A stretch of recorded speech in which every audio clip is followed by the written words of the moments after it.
അച്ഛാ,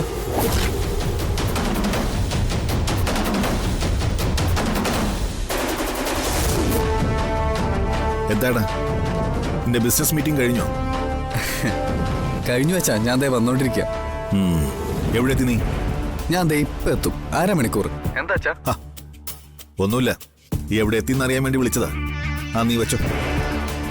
ശരി അച്ഛാ.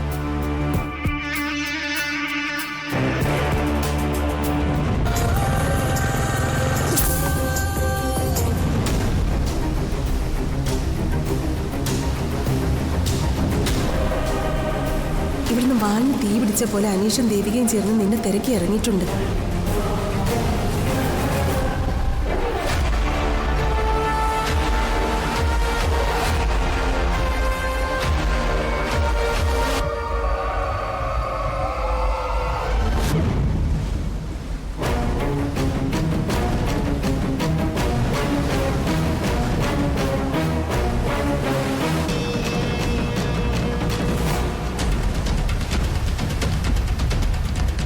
ഏയ്,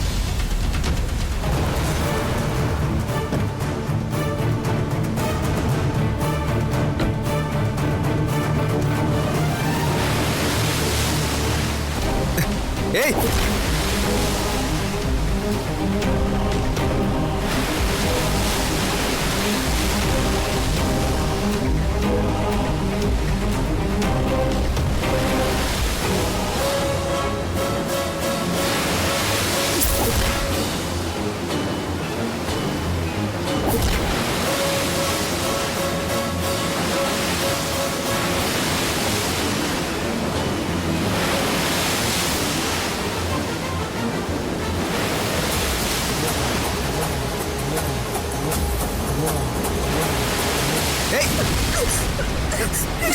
താൻ എന്തി കാണിക്കുന്നത്?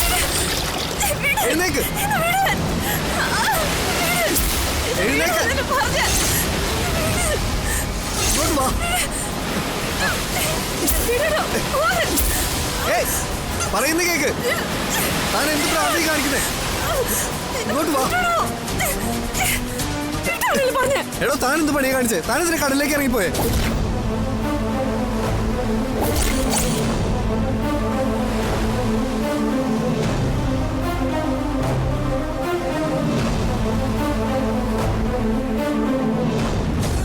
എടോ, ഞാൻ ചോദിച്ചത് കേട്ടില്ലേ? താനെന്തിനാ കടലിലേക്ക് ഇറങ്ങിപ്പോയെന്ന്? ഇത് വലിയ കഷ്ടമായല്ലോ. മനുഷ്യന് മര്യാദയ്ക്ക് ചാകാൻ സമ്മതിക്കില്ലേ? താനെന്ത് വിവരക്കേടാ കാണിക്കാൻ പോയത്? കണ്ടിട്ടൊരു കുഴപ്പമില്ലല്ലോ, കാണാനും ചന്തമുണ്ട്. എന്തിനാണ് വെറുതെ സ്രാവുകൾക്കും മീനുകൾക്കും തീറ്റയാവുന്നേ? താൻ എന്നോട് ചൂടായിട്ട് കാര്യമില്ല. ഞാനുള്ള കാര്യം തന്നെയാ പറഞ്ഞത്. 3-ാം പക്ക ഏതെങ്കിലും കരയിലടിയുമ്പോ മീനും സ്രാവും എല്ലാം കൊത്തി വലിച്ച് ഈ ബോഡിയാക്ക നാശകോശമാവും. കാണാൻ ഒരു മെനയും ഉണ്ടാവില്ല. താൻ തന്നെ ഒന്ന് ആലോചിച്ച് നോക്കിയേ. തനിക്കിപ്പോ എന്താ വേണ്ടേ? താൻ തന്നെ പണി നോക്കി പോയേ.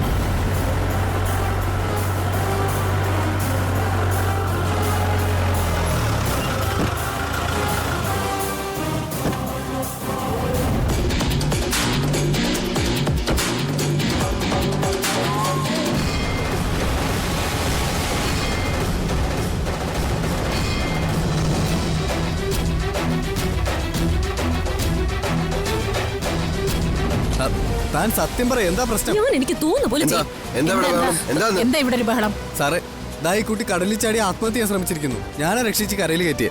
എന്നിട്ട് ഇതേ കുറ്റം മുഴുവൻ ഇപ്പൊ എന്റെ പുറത്താ. ഇയാള് പറഞ്ഞത് ശരിയാണോ? ചോദിച്ചിട്ടില്ലേ, ശരിയാണോ? ശരിയാണോന്ന്. അല്ലെങ്കിൽ പിന്നെ ഈ കുട്ടി എന്തിനാ ഈ നേരത്തെ തനിച്ചു വിടാൻ നിൽക്കുന്നേ? സാറ് ചോദിക്കണം സാർ. താൻ ആത്മഹത്യ ചെയ്യാനാണോ ഇവിടെ വന്നേ?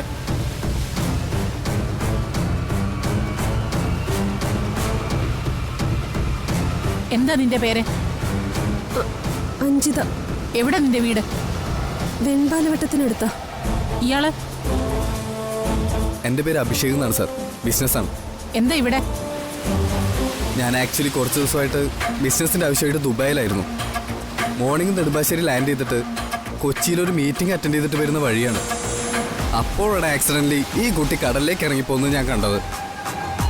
എന്തായാലും രണ്ടാളും സ്റ്റേഷനിലേക്ക് വരണം. സ്റ്റേഷനിലേക്കോ? ഞാൻ തന്നെ സ്റ്റേഷനിലേക്ക് വരുന്നേ. ഈ പെൺകുട്ടിയെ സ്റ്റേഷനിൽ എത്തിച്ചിട്ട് ഉത്തരവാദിത്തപ്പെട്ടവരെ വിളിച്ചു വരുത്തി ഇയാളെ അവർക്കൊപ്പം അയക്കണം. തന്നോട് വരാൻ പറഞ്ഞത് ഈ പെൺകുട്ടിയെ ആത്മഹത്യയിൽ നിന്ന് രക്ഷിച്ചത് താനാണെന്ന് ഒരു റിപ്പോർട്ട് സ്റ്റേഷനിൽ എഴുതണം. അത് വായിച്ച് താൻ അതിൽ ഒപ്പിടണം.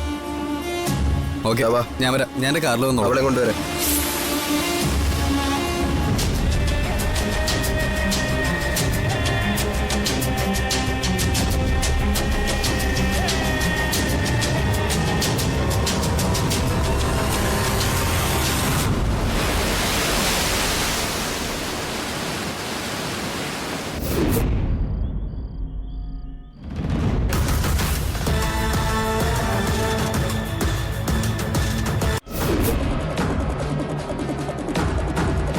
എന്താ ഇഷ്യൂ? എന്റെ അനിയത്തെ കാണാനില്ല സാർ. മിസ്സിംഗ് ആണെന്ന് ഉറപ്പാണോ? ആത്മഹത്യ ചെയ്യുന്നൊരു കത്തെഴുതി വെച്ചിട്ട് അവള് പോയത്. എപ്പോഴാ കാണാതായത്? അത് ഒരു 2.5-3 മണിക്കൂറായിട്ടുണ്ടാവും. ആ കുട്ടി ഇങ്ങനെ ഒരു സൂയിസൈഡ് നോട്ട് എഴുതി വെച്ചിട്ട് വീട് വിടാൻ എന്താ കാരണം? അത്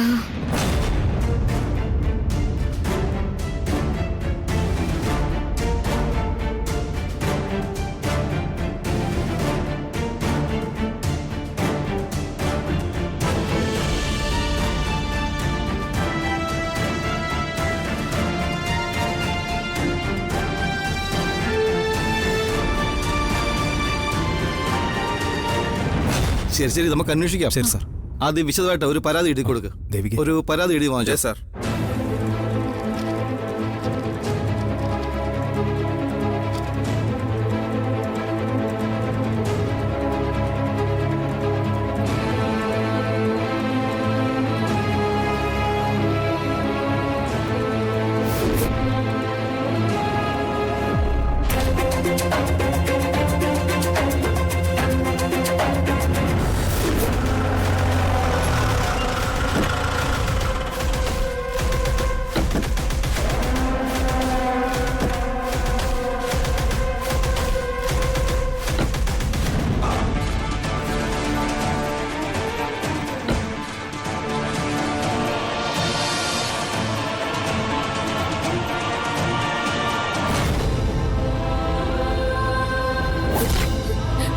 അഞ്ജിതേ, മോളെ നീ എന്ത് അവിവേകം കാണിച്ചു?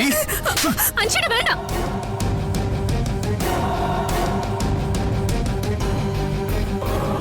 മോളെ ഞങ്ങൾ എന്തുമാത്രം ടെൻഷനിലായിരുന്നു അറിയോ നിനക്ക്? എവിടൊക്കെ തിരക്കിന്നറിയോ? കാണാതായപ്പോ പരാതി കൊടുക്കാനാണ് ഞങ്ങൾ ഇവിടെ വന്നത്. എന്തിനാ മോളെ നീ ഇങ്ങനെ ചെയ്തത്? ഇവളോട് ഇങ്ങനെയൊന്നും പറഞ്ഞാ പോരാ. മനുഷ്യനെ ഭ്രാന്ത് പിടിപ്പിക്കുന്നോ? നിനക്ക് പോയി ചത്താ മതിയല്ലോ. പിന്നീട് അനുഭവിക്കുന്നത് ആൾക്കാരുടെ ഉത്തരം പറയുന്നത് ഞങ്ങളാ. നിന്റെ ഞാൻ വേണ്ട. ഏയ്, എന്താ ഇത്? പോലീസ് സ്റ്റേഷൻ വെച്ചാണോ കയ്യങ്ങളെ? സർ, പിടിച്ച് ഇതാണ് സാറേ കാണാതെ പോയ എന്റെ അനിയത്തി. സങ്കടം കൂടെ തല്ലിപ്പോയതാ സാറേ. വേണ്ട സർ, അറിയാതെ പറ്റിപ്പോയതാ, ക്ഷമിക്കണം സർ. തല്ലാനും ദേഹോദരം ഏൽപ്പിക്കാനും ഇവിടെ ആർക്കും ലൈസൻസ് ഇല്ല. അനിയത്തിയായാലും ഭാര്യയായാലും മകളായാലും ദേഹത്ത് കൈവയ്ക്കുന്നത് ശിക്ഷാർഹമാണ്. ഓർമ്മ വേണം. Control your self. ഈ കുട്ടി എവിടുന്നാ കിട്ടിയത്? വേളി കടപ്പുറത്തുനിന്ന സാറേ. ആത്മഹത്യക്ക് ശ്രമിക്കുകയായിരുന്നു. ഈ പയ്യനാ രക്ഷിച്ചത്.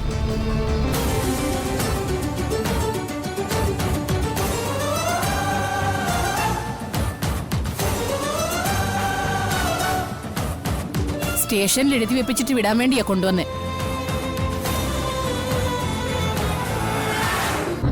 തക്ക സമയത്ത് ഞങ്ങളുടെ അനിയത്തെ രക്ഷിച്ചതിന് ഒരുപാട് നന്ദിയുണ്ട്. അല്ല, ഈ കുട്ടി സൂയിസൈഡ് ചെയ്യാൻ പ്രത്യേകിച്ച് എന്താ കാരണം? അതൊരു വിവാഹ പ്രശ്നമാണ്.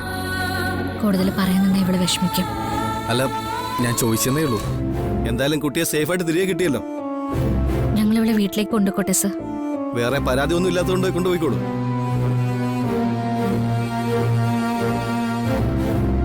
കുട്ടി, ആത്മഹത്യ ഒന്നിനും ഒരു പരിഹാരമല്ല.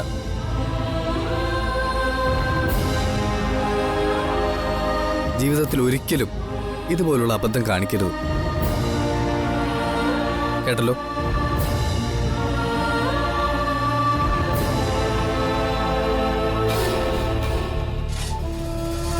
എന്നാ ശരി, നിങ്ങൾ പോയിക്കോളൂ. മോളെ വാ.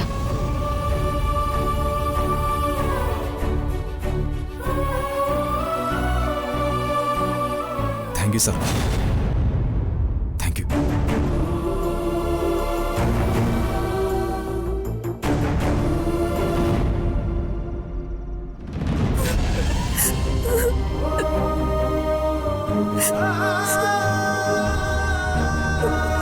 ഇവിടെ തല്ലുകയല്ല, കൊല്ലുക വേണ്ടത്.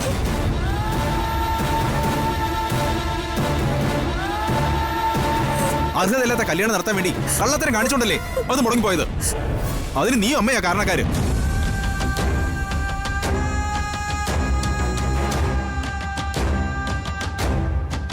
നാണക്കേട് സ്വയം വരുത്തി വെച്ചിട്ട് അതിന്റെ പേരിൽ ആത്മഹത്യാ ശ്രമം.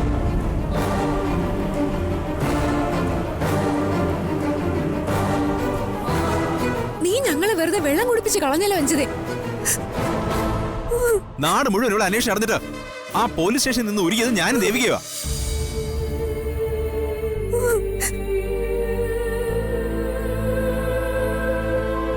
മോളെ, ഒരു വിവാഹം മുടങ്ങിപ്പോയെന്ന് കരുതി നിന്റെ ജീവിതം അവസാനിക്കുകയാണോ? അല്ലല്ലോ. അത് ചിന്തിക്കണ്ടേ.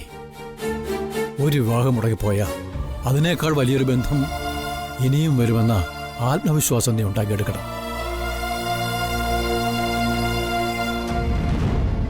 അല്ലാതെ അബദ്ധം കാണിക്കാൻ വേണ്ടി ഒരുങ്ങി പുറപ്പെടുകയല്ല വേണ്ടത്. ഇതിപ്പോ കൂനുമേൽ കുരുവെന്ന പോലെ നാണക്കേടിന്റെ പുറത്ത് നാണക്കേടായി. വേണ്ട വേണ്ട, എല്ലാരും നിർത്ത്.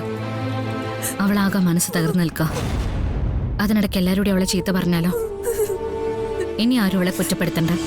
അവളുടെ മനസ്സൊന്ന് തണുക്കട്ടെ. മോളെ നീ അകത്ത് ചെല്ലേ.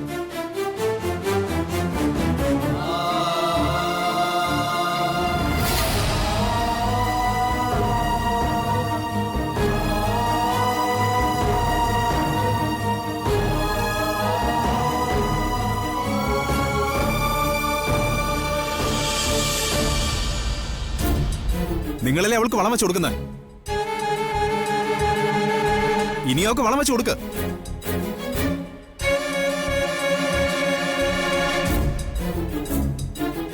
ഇനി ചാകണോന്ന് പറഞ്ഞ് അവൾ ഈ വീട്ടിൽ നിന്ന് ഇറങ്ങിപ്പോയാ അന്വേഷിച്ച് പോകാൻ എന്നെ വിളിക്കരുത്, കേട്ടല്ലോ?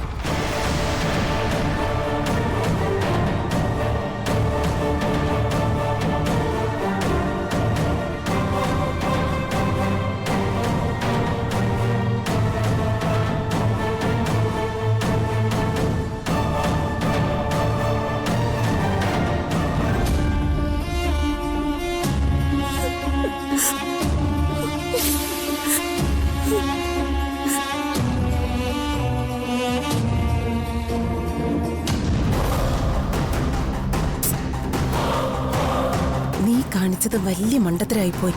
കടലിലേക്ക് ചാടാൻ ഒരുങ്ങുമ്പോ ചുറ്റുവട്ടത്ത് ആരെങ്കിലും ഉണ്ടെന്ന് നോക്കണ്ടേ? ദേവിക അനീഷൻ വരുമ്പോ നിന്നോട് കടലിലേക്ക് ചാടാൻ പറഞ്ഞല്ലേ? അതിനു മുമ്പ് എന്തിനാ നീ കടലിലോട്ട് ചാടിയേ? ഞാൻ കരുതിയത് വന്നത് അനീഷേനും ദേവിക ചേച്ചിയായിരിക്കും. കഷ്ടം, ഇത്രയ്ക്ക് ശ്രദ്ധയില്ലാതായി പോയല്ലോ നിനക്ക്. ഇനി അമ്മയും കൂടെ എന്നെ കുറ്റപ്പെടുത്തിക്കോ. എല്ലാവർക്കും തൃപ്തിയാവട്ടെ. എടി നീ ഒന്ന് സമാധാനിക്കേ. എന്റെ മനസ്സിൽ വേറൊരു പദ്ധതി ഉണ്ട്. എന്ത് പദ്ധതി? നിന്റെ ജീവിതം കുളം തോണ്ടിയതിന് ദേവികയും ഗോപികയും ഞാനൊരു പാഠം പഠിപ്പിക്കും. എങ്ങനെ? ഭദ്രൻ ജയിലിൽ നിന്ന് ഇറങ്ങിയിട്ടുണ്ട്. അവന്റെ സഹായത്തോടെ ദേവികയുടെയും ഗോപികയുടെയും ജീവിതം ഞാനൊരു നാടകമാക്കി മാറ്റും.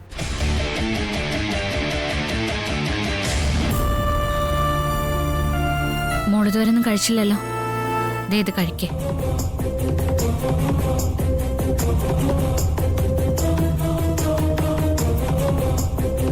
എനിക്ക് ആരുടെ ഒരു സിമ്പതിയും വേണ്ട. കൊണ്ടുപോ.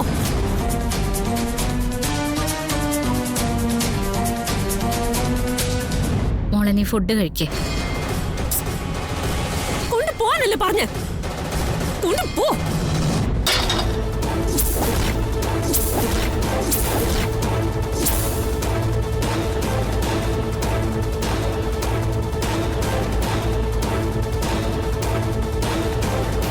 അഞ്ചതേ,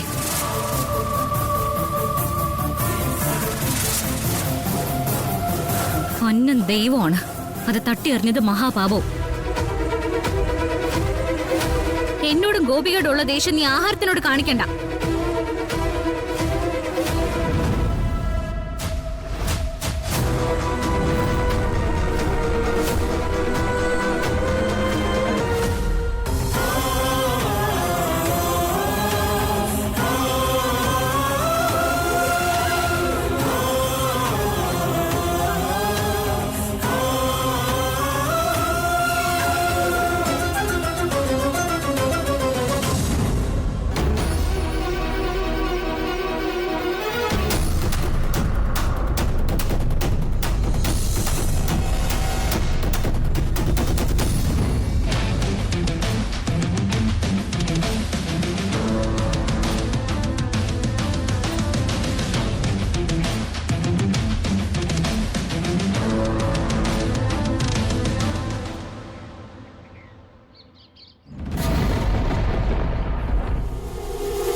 ഭദ്ര, സുഖാണോ? സുഖൂരമൊക്കെ അവിടെ നിൽക്കട്ടെ, നമുക്ക് വിഷയത്തിലേക്ക് വരാം. ദേവിയെ കെട്ടിച്ചേരാന്നും പറഞ്ഞ് കുറെ കാശടിച്ച് മാറ്റിയിട്ട് കാലി മാറിയവരല്ലേ നിങ്ങള്? നിങ്ങൾ ഇപ്പൊ എന്തിനാ എന്നെ വിളിപ്പിച്ചേ? കാര്യമുണ്ട്. എന്നാ അത് പറ. നാട്ടിലെ ഋഷിന്നൊരുത്തൻ ഗോപികയുടെ കൂടെ ചുറ്റിക്കറങ്ങി നടന്നിരുന്നത് നിനക്ക് ഓർമ്മയുണ്ടോ? അറിയാം. അവനാ സ്വർണ്ണമ്മയുടെ കടങ്ങളൊക്കെ തീർക്കാൻ വേണ്ടി ദേവികയെ സഹായിച്ചത്. അങ്ങനെ സഹായിച്ച് അവനിപ്പോ ഗോപികയും കല്യാണം കഴിച്ച് സുഖമായിട്ട് ജീവിക്കുന്നു. ഓ, അവൻ ഗോപികയെ കെട്ടിയോ? ഓ, അതൊക്കെ വലിയ കഥയാ. അതൊക്കെ ഞാൻ പിന്നെ പറയാം. ആദ്യം പറഞ്ഞു വന്നത് പൂർത്തിയാക്കട്ടെ. നിന്നെ ജയിലിലാക്കാൻ വേണ്ടി ഈ ദേവികയ്ക്ക് ധൈര്യം കൊടുത്തത് അവനാ. അവൻ കൊടുത്ത പിൻബലത്തിലാ ഭദ്രനെ അവൾ ജയിലിൽ കിടത്തിയത്. നിങ്ങൾ ഈ പറഞ്ഞൊക്കെ സത്യമാണോ? അയ്യോ, ഞാൻ എന്തിനു കള്ളം പറയണം? പറഞ്ഞതൊക്കെ 100% സത്യ. ഇങ്ങനൊരാളില്ലെങ്കിൽ ദേവിക ചേച്ചിക്ക് ഭദ്രേട്ടനെ എങ്ങനെ ജയിലിലാക്കാൻ പറ്റും? ഭദ്രേട്ടൻ വെറുതെ ഒന്ന് ചിന്തിച്ചു നോക്ക്. അതെ,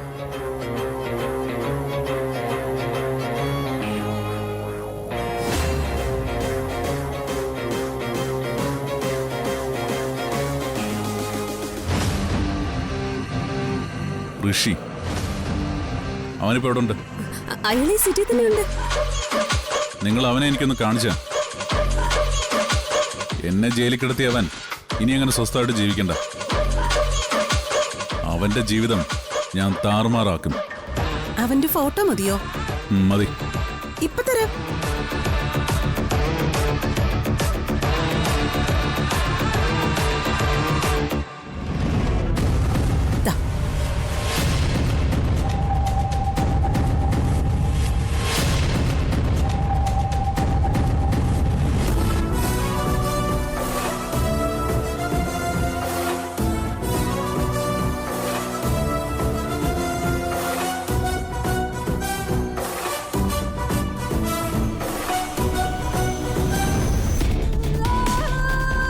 അല്ല, അതൊക്കെ പോട്ടെ. എന്റെ ദേവുട്ടി ഇപ്പൊ എങ്ങനെയുണ്ട്?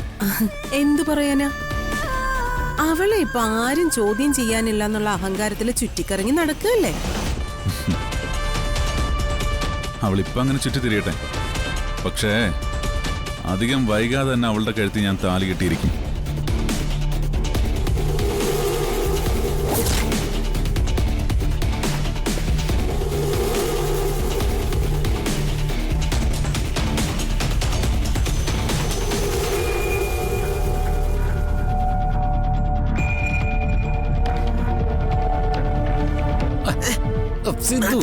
എന്താ സിദ്ധു ഇത്?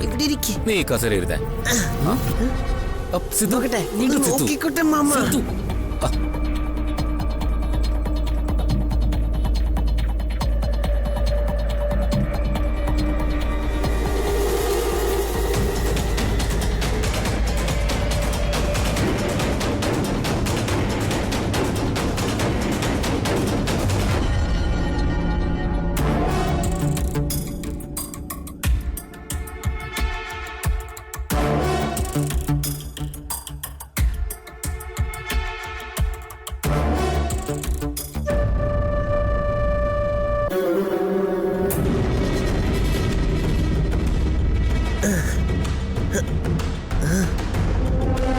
അബി, ഇതുപോലൊരു ടോയ് എനിക്കും ഉണ്ടായിരുന്നു, പക്ഷെ അതിപ്പോ കാണാനില്ല.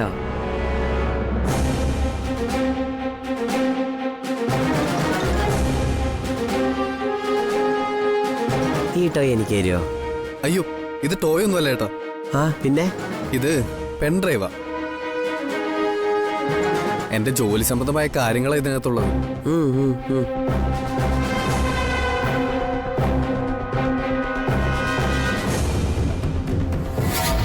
കുട്ടാ, ആ മോനെ.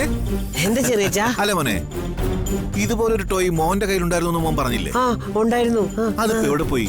അതെവിടെ പോയി? അതല്ലേ ചെറിയ നിന്നോട് ചോദിക്കുന്നേ, അതിപ്പോ എവിടെ പോയി എന്ന്. അതെവിടെ പോയേ?